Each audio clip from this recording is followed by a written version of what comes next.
Here we are again with a new printer, the Mingda Rock 3 Pro. So before we start, I would like to give a big thanks to my friend Pascal, who actually suggested me this printer to review. He's a great printer, experienced printer and painter. He's also very active in the Mingda and Focus community. And as you can see from the videos running here, this is what he does, great results. And I really would like you to check his channel, YouTube channel, and I will leave a link to his work in the description of this video. So this video is not a classical unbox or general review of the printer. Honestly, this printer is not new. There are many great unboxing and installation videos, as also very good reviews. I've picked some of my favorite and I'll put them in the description of the video again, so you can refer to them as they are very great. What I did is to focus on this printer and work on it almost exclusively for more than a month. I wanted to get the real experience of and explain you, of course, what is about having this printer and using it daily for almost 30 days. As you can see from the videos, I've printed different projects, especially to challenge printer capabilities and how it performs with different materials, different precision requirements, different project build size and complexity. I have to say this printer worked great out of the box, great printer, and it was able to print almost everything I throw at the printer. There are some things that needs improvement, and we'll talk about them later down the line, but as you can see from the videos running on top of me or below me, this printer has a very great quality out of the box. Especially you will see one project that I worked on, which is the candy dispenser, the one that you see over here, which is a fully functional candy dispenser that requires, of course, precision, build size, it has gears inside, so this is a great test, I think, to both check the printer quality and the precision of the printer.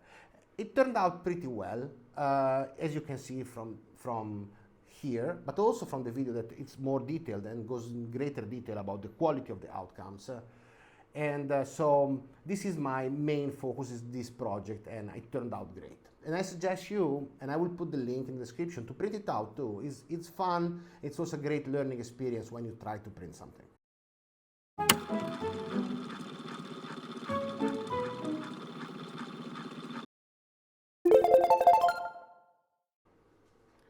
Let's talk first about the strength point of this printer. Mingda is a long-term company producing industrial 3D printer, and of course you see that in this printer.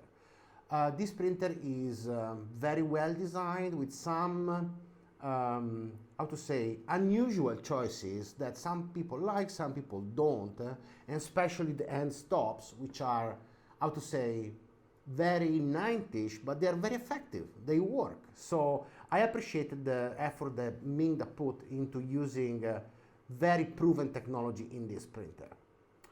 This printer also is not from a completely new design. Actually, there are many printers. So Mingda improved incrementally on top of existing proven designs. Another key factor that I learned to appreciate over time is the level of customer support. Mingda has a very fast, knowledgeable customer support, and they are willing to help you out anytime. So this is something to me that is a great plus to any printer. Regarding the technology, as for the structure, they employed for the extruder very well known and proven technology, a BMG style extruder, an E3D style V6 hot end direct drive. So this is probably the most, how to say, not probably the best of all, but the most proven and reliable solution for direct drive printers. And now some of the weaknesses. First of all, the part cooling. So this printer has a very weak fan for part cooling. This is designed probably to keep the printer pretty silent, but this printer is a pro printer.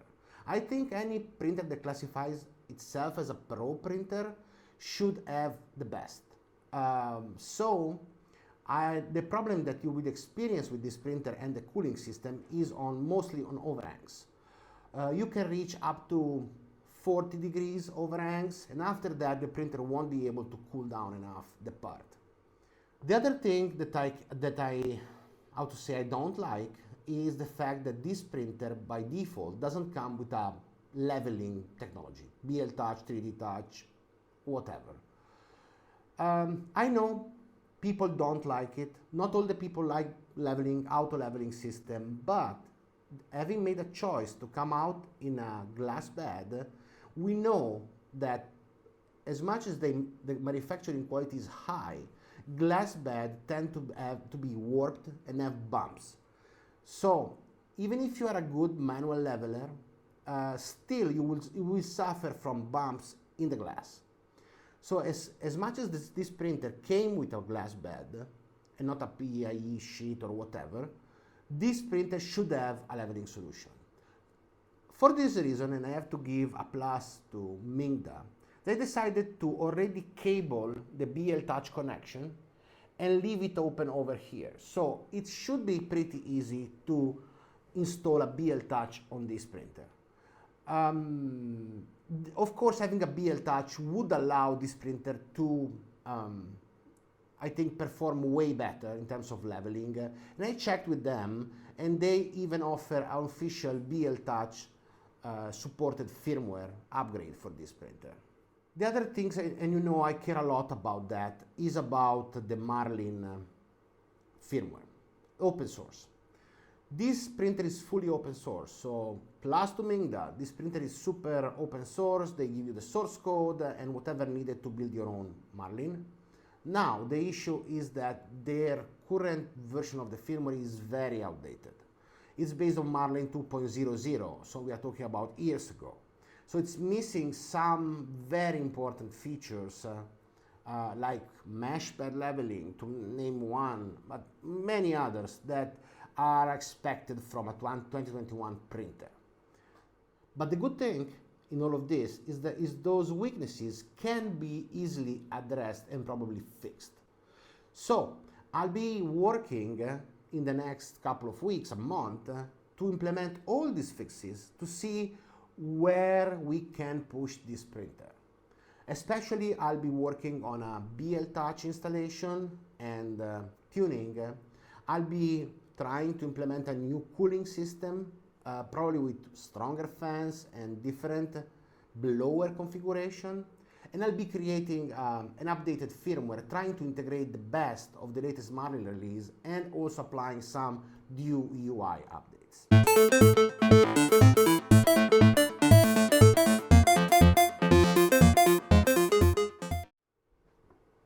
To sum up, should you buy this printer? So to recap, this printer has a 320 by 320 by 400 build dimension. It has a direct drive, all metal hot end. It has a very good and solid structure and comes in a 300-350 euro-dollar range. This printer is a buy. I think it's totally worth to buy, especially with those upgrades that I spoke about before. This printer definitely is worth the money. So I would say, if it's your first printer, yes, it's a go-to printer. You can easily print whatever you want. If you are an experienced user thinking of adding a new printer to your printer farm or arsenal, this would give you the flexibility to work with all kinds of materials in a very fast and easy way. So to me, this is a good choice. So I would strongly suggest to get this printer if you're thinking about that, both if you're a new user or if you're an experienced user. Also, if you're a new user, also the community is great. They will help you out. They have a general English community, but also local. You won't be alone. Absolutely, you won't be alone. Okay, so that's all for now. stay tuned. Please subscribe and like this video. This will help us out a lot. I will be creating another video about this printer soon with the due update that this printer deserves, and we will compare the quality of before the upgrades and after the upgrades. Thank you so much. Take care and print a lot. Bye. Bye.